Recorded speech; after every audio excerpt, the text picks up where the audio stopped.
अपक्ष उमेदवार म्हणून महेश गोळे दादा उभे आहेत. तर काय वाटतं की ते निवडून आल्यावर तुमच्या प्रभागाचा विकास होईल का?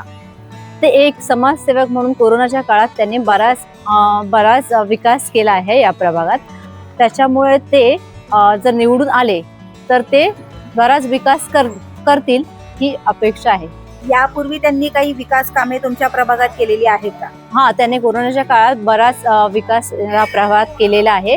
आणि काय वाटतं तुम्हाला आता जी उमेदवारी त्यांनी घेतलेली आहे अपक्ष, यापूर्वी ते तुम्हाला सहजरित्या भेटत होते का? म्हणजे त्यांचा वावर प्रभागात दिसत होता का? आणि नगरसेवक पदी जर ते निवडून आले तर तुम्हाला वाटतं का की त्यांना सहजरित्या भेटणं शक्य होईल? हो, नक्कीच त्यांना सहजरित्या भेटणं शक्य होईल. प्रभाग क्रमांक 113 मधून महेश गोळे उभे आहेत अपक्ष उमेदवार म्हणून. तर त्यांच्याबद्दल तुम्ही काय सांगाल?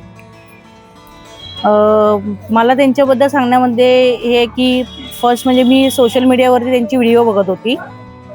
ते व्हिडिओ बघता बघता तुमची शहर मुंबईच्या याच्यामधून शेअर झालेली व्हिडिओ होती की त्यांनी असं सांगितलं की अर्ध्या तासाच्या आतमध्ये तुमच्या ज्या काही समस्या आहे ते आम्ही सोडवू, असं त्यांनी जी व्हिडिओ बनवली ती संकल्पना आम्हाला आवडलेली आहे.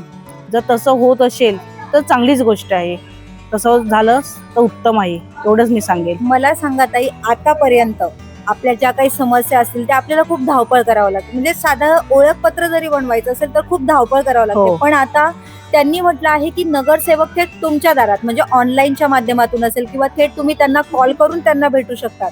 तर या संकल्पनेबद्दल तुम्हाला काय वाटतं की तुमची जी धावपळ आहे, दगदग ही किती प्रमाणात कमी होईल? खूप चांगली संकल्पना आहे. मी जर बोलेल की असं जर झालं तर चांगलं आहे. ते जसे बोललेत की जे काही समस्या ते बोलले जसे सोडवू म्हणून, तर त्याच्या समस्या आम्हाला सोडवत असतील आणि ऑनलाईन थ्रू म्हणजे ते स्वतः येऊन ह्या सगळ्या गोष्टी सोडवून देत असतील तर खरंच आम्हाला आवडेल या सगळ्या गोष्टी.